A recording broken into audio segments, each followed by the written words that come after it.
சமயபுரம் மாரியம்மனின் பச்சை பட்னி விரதம்.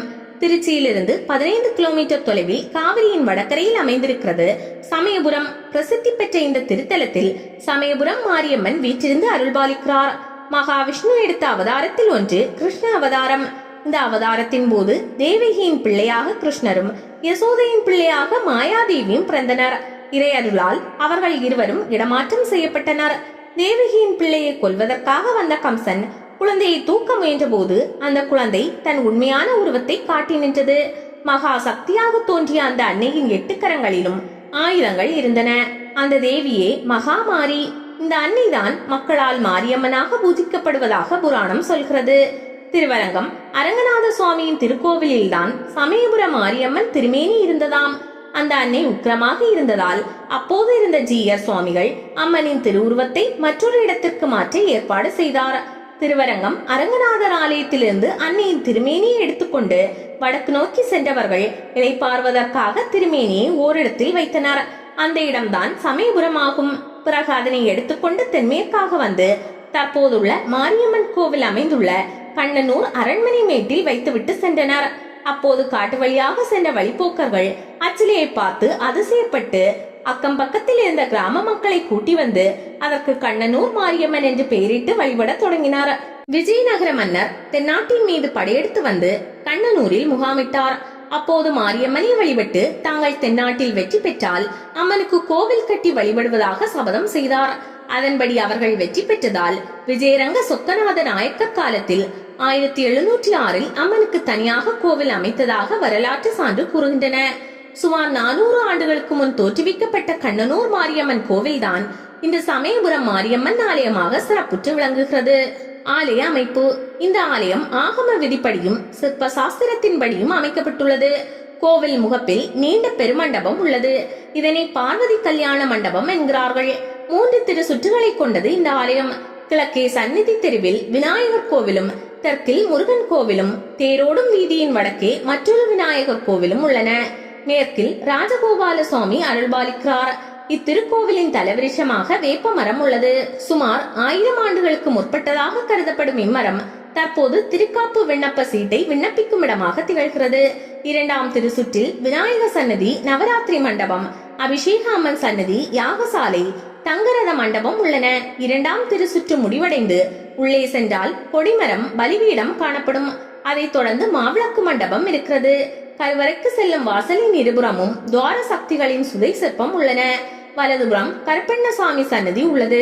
கருவறைக்கும் மாவிளக்கு மண்டபத்திற்கும் இடைப்பட்ட பகுதிகள் மகா மண்டபம் மற்றும் அப்த மண்டபம் என்று அழைக்கப்படுகின்றன. கருவறையை சுற்றி ஒரு பிரகாரம் உள்ளது. இங்கே விமானத்தின் அதிர்ஷ்டான பகுதியை ஒட்டி ஒரு தொட்டி அமைக்கப்பட்டு அதில் நீர் நிரப்பப்பட்டுள்ளது. அம்மனின் உக்கிரத்தை தணிப்பதற்காகவும் அம்பாளின் கருவறை குளிர்ச்சியாக இருப்பதற்காகவும் இந்த தொட்டி அமைக்கப்பட்டிருப்பதாக சொல்கிறார்கள். கருவறையின் இடதுபுறம் உற்சவ அம்மனின் சன்னதி உள்ளது. இத்திருமேனிக்கு நாள்தோறும் சிறப்பாக அபிஷேகம் செய்யப்பட்டு வருகிறது. இந்த உற்சவ அம்மனுக்கு தினமும் 5 கால பூஜை மற்றும் அபிஷேகங்கள் நடைபெறுகின்றன. காலை 7:30 மணி மற்றும் மாலை 5:30 மணிக்கு செய்யப்படும் அபிஷேக தீர்த்தம் வடக்கு பிரகாரத்தில் பக்தர்கள் மீது தெளிக்கப்படுகிறது. இதனால் அம்மை நோய் கண்டவர்கள் மற்றும் உடல்நலக்குறைவு உள்ளவர்கள் நோயின் தாக்கத்திலிருந்து விரைவில் நலம் பெறுவர் என்பது நம்பிக்கை. கருவறையில் சமயபுரம் மாரியம்மன் மாறுபட்ட கோலத்தில் அருள்கிறார். மூலவரின் திருவுருவம் மரத்தால் செய்யப்பட்டது. ஆனால் அதன் மேல் சுதை வேலிப்பாடுகள் செய்யப்பட்டிருப்பது புதுமையான ஒன்று. தங்க ஜடாமகுடம், நெற்றியில் வைரப்பட்டை, வைரக்கமல், மூக்குத்தி, கண்களில் கருணை நிறந்த பார்வையும் கொண்டிருக்கும் மாரியம்மன் தன்னுடைய இடது கரங்களில் கபாலம், மணி, வில், பாசம், வலது கரத்தில் கத்தி, சூலம், அம்பு மற்றும் உடுக்கை ஆகியவற்றை தாங்கியுள்ளார். இடது காலை மடக்கி வைத்து வலது காலை தொங்கவிட்ட நிலையில் சுகாசனத்தில் அமர்ந்து பக்தர்களின் குறைகளை நீக்கி அருள்கிறாள் இந்த மாரியம்மன். இந்த ஆலயத்தில் தைப்பூச திருவிழா, பூச்சொரிதல், சித்திரை பெருந்திருவிழா, புரட்டாசியில் நவராத்திரி பெருவிழா ஆகியவை முக்கியமான திருவிழாக்கள் ஆகும். தை மாதத்தில் 11 நாட்கள் தைப்பூச திருவிழா நடைபெறுகிறது. 10ஆம் திருநாளில் திருவரங்கம் அரங்கநாத சுவாமி திருக்கோவிலில் இருந்து மாரியம்மன் சீர்பெறுதல் வைபவம் நடைபெறும்.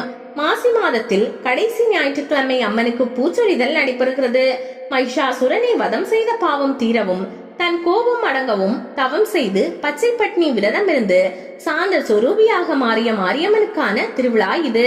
வருடந்தோறும் மாசி மாத கடைசி ஞாயிறு முதல் பங்குனி மாத கடைசி ஞாயிறு வரை பக்தர்களுக்காக அம்மனே 28 நாட்கள் பச்சை பட்னி விரதம் இருப்பது சமயபுரம் மாரியம்மன் கோவிலின் தனி சிறப்பாகும். உலக மக்களின் நன்மைக்காகவும் தன்னை தரிசிக்க வரும் பக்தர்களுக்கு நோய்கள் தீவினைகள் அணுகாது இருக்கவும் சகல சௌபாக்கியங்கள் கிடைக்கவும் இந்த பச்சை பட்னி விரதம் இருக்கிறார் சமயபுரம் மாரியம்மன்.